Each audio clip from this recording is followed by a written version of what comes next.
At the beginning of the movie, Puss in Boots, Antonio Banderas, tells the story of a shooting star that fell from the sky and landed somewhere unknown. The legend says that a single wish is waiting inside the star for someone who is good enough to grant it. Puss is enjoying being a living legend. He is having a party at the home of the governor of Del Mar and singing a song about how great of a hero he is. When the governor comes, Puss runs away, but not before he and his guards have been tricked out of their money. Puss wakes up the sleeping giant of Del Mar by setting off some fireworks. When the one-eyed giant tries to destroy the town, he fights it in an epic battle. Puss is smart enough to tie a bell around the giant's horns and hit it with it to knock it out. Just as Puss and the rest of the town are celebrating his victory, the bell falls on him and kills him. Puss wakes up in the town doctor's office, Anthony Mendez. He tells Puss that the bell killed him, but Puss doesn't care because cats have 9 lives. But the doctor makes Puss think about all the other ways he's died. In a bullfight, a bad poker game, falling off a ledge, getting burned while making cookies. Gingy the gingerbread man makes a quick appearance, being shot out of a cannon, crushed by a heavy object, and having an allergic reaction to shellfish. That means Puss only has 1 life left. The doctor tells Puss he should stop having adventures, but the cat is sure he has nothing to worry about. While Puss is in a pub, the mysterious big bad wolf comes in, Wagner Mora. He holds up 2 scythes, but Puss quickly pulls out his own sword, only to be disarmed just as quickly. The wolf is one of Puss's most difficult opponents because he is quick and can cut Puss with his scythe. When Puss runs away, he realizes that he is afraid of the wolf and has no choice but to stop running for good. Mama Luna, played by Davine Joy Randolph, takes Puss in after the doctor suggests it. First, he buries his boots, hat, and cape as if he were dead for good, and then he joins Mama Luna's other cats, who don't like him. Puss is unhappy with his new life as a house pet. Then, a small dog dressed as a cat meets him, Harvey Guillen. Puss calls the dog who doesn't have a name, Perito. Goldilocks, Florence Pugh, and the 3 bears, Ray Winstone, Olivia Colman, and Samson K.O., who are bounty hunters looking for Puss for a secret job, get close to Mama Luna's house. When they get to Mama Luna's house, they break in and ask where Puss is. Baby picks up Puss, but Goldie doesn't recognize him because he's grown a beard and isn't wearing his outfit. When they find his grave, they decide to keep going with a different plan. Puss hears them talking about how they needed him for a robbery to steal a map to the wishing star from Big Jack Horner, John Mulaney. When Puss realizes he can use his wish to get his other lives back to go after the map himself, he decides to go back to being a hero. Puss sneaks into Big Jack's place of business, but Perito follows him because he thinks he can help Puss. Jack is a collector of magical things from other fairy tales, like Cinderella's glass slipper, poison apples, the growing cookie from Alice in Wonderland, etc. He wants to use the map to find the wishing star so he can have all the magic in the world. Puss tries to grab the map, but his old flame, Kitty Softpaws, stops him, Salma Hayek. Kitty was hired by Goldie and the bears to do the job, but she was going to betray them anyway, and she is also mad at Puss for betraying her recently. Jack sees them and goes after them, but Puss and Kitty jump on a carriage driven by Perito to get away from Jack's goons. Then, Jack gets together his baker's dozen of henchmen and the magic items he needs to get the map back. Just as the heroes are getting away, Puss seems to see the wolf in the shadows and gets scared. Puss, Kitty, and Perito stop running and keep going toward the star by going through a portal into the dark forest. They find that the environment changes depending on who has the map. When Puss and Kitty grab it, their paths will be dark and dangerous, but when Perito holds it, the path turns into a happy rainbow land because of his never-ending optimism.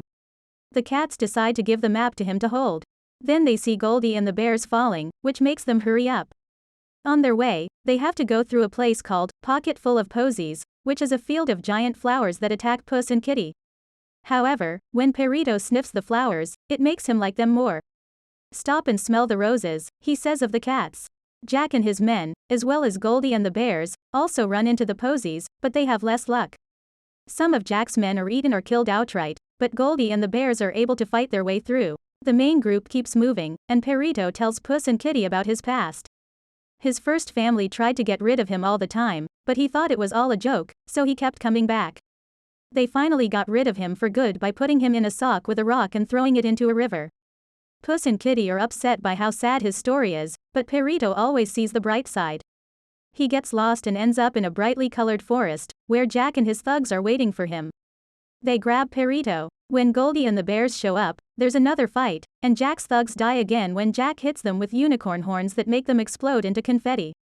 Goldie and the bears take the map from the trio while they are fighting. Jack also meets a talking cricket, you-know-who tries to find the good in Jack and act as his conscience. It just doesn't work. Puss ends up running away because he thinks the wolf is following him into a darker and scarier forest. When Perito finds Puss, he tries to make him feel better. He tells Perito that the wish is the only thing that can save his life.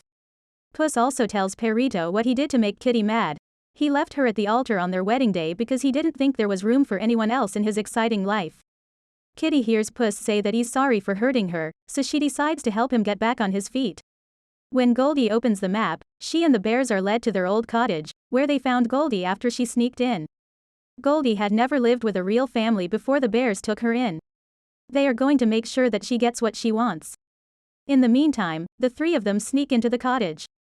Puss gets the map back before they are found again. As they try to get away, Goldie grabs Perito and holds him as a hostage, and the situation keeps changing. When Puss takes the map, it locks him in a huge crystal cave.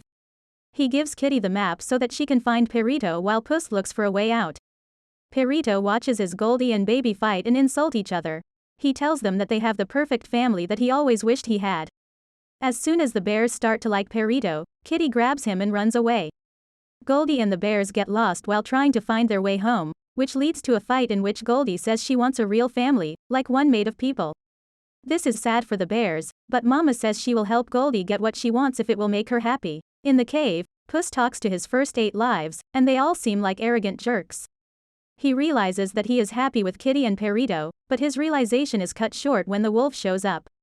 He tells Puss that he was there when Puss died before and that he is Death, who has come to take Puss' soul. Puss runs away again because he is scared. When Puss gets to where the star is, he starts to say the spell, I wish I could, to make the wish. Kitty and Perito show up. After they talked about sharing the wish, Kitty thinks Puss is betraying her again. Puss tries to tell Goldie and the bears and Jack and his goon that death is coming for him. At the same time, Jack and his goons show up. As they fight and struggle for the map, the star starts to rise out of the ground and creates a force field that spits people out. The bad guy gets sucked out, and Baby is almost pulled up with him. Goldie gives up her chance to get the wish to save Baby, because she realizes that the bears are her real family. To save Perito, Kitty knocks Jack into his bag, which has no bottom. The wolf then comes back and puts Puss in a fire ring. He makes fun of Puss because he is afraid of dying and says that he would be a coward to use his wish to avoid dying.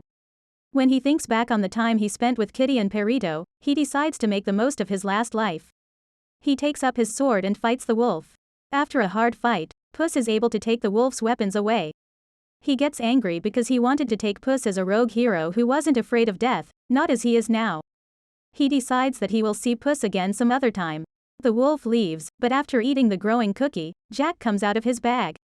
He takes the map and starts to try to make his wish, but Perito tries to distract him with cute puppy eyes after Kitty showed him how to do it.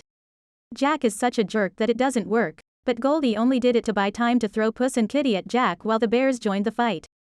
Puss, Kitty, and Goldie rip the map into pieces, which makes the star fall apart. Jack tries to put the map back together, but he's missing a piece. The cricket has that piece, and he uses Jack's phoenix to burn it and destroy the map completely.